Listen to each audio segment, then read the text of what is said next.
It was the mid-1970s. Nevada Supreme Court Justice James Hardesty and now retired Air Force General Ron Bath were law students at McGeorge School of Law in Sacramento. We were in law school together, General Bath and I, and Joe Key and John Hawkins sat next to each other for 4 years of night school.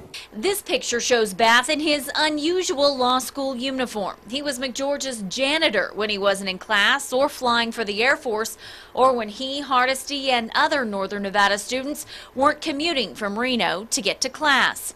Their third year of school, they took one of the hardest classes in law school, constitutional law, from one Professor Anthony Kennedy. He was the most intelligent man I have ever been around in my life. He taught, it's a year-long class.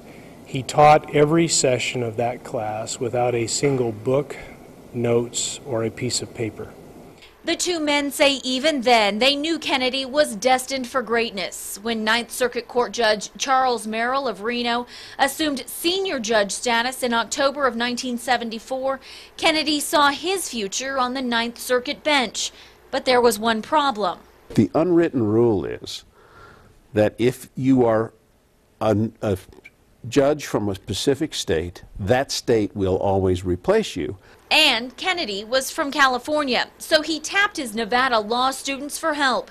He needed access to Nevada's senior senator, Democrat Howard Cannon, and the opportunity to talk him into letting California Governor Ronald Reagan choose the appointment. And I didn't know Senator Cannon from a load of coal. But his buddy Jim Hardesty did.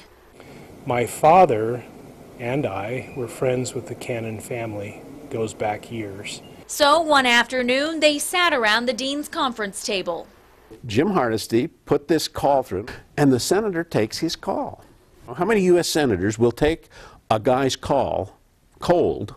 Senator Cannon did. Jim Hardesty introduces everybody around the table and introduces Professor Kennedy to Senator Cannon.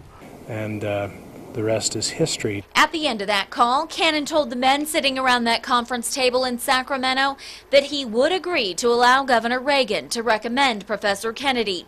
And if it weren't for our small state mentality and the unique availability of Nevada's public officials, Kennedy's path to the Supreme Court bench may have been very different.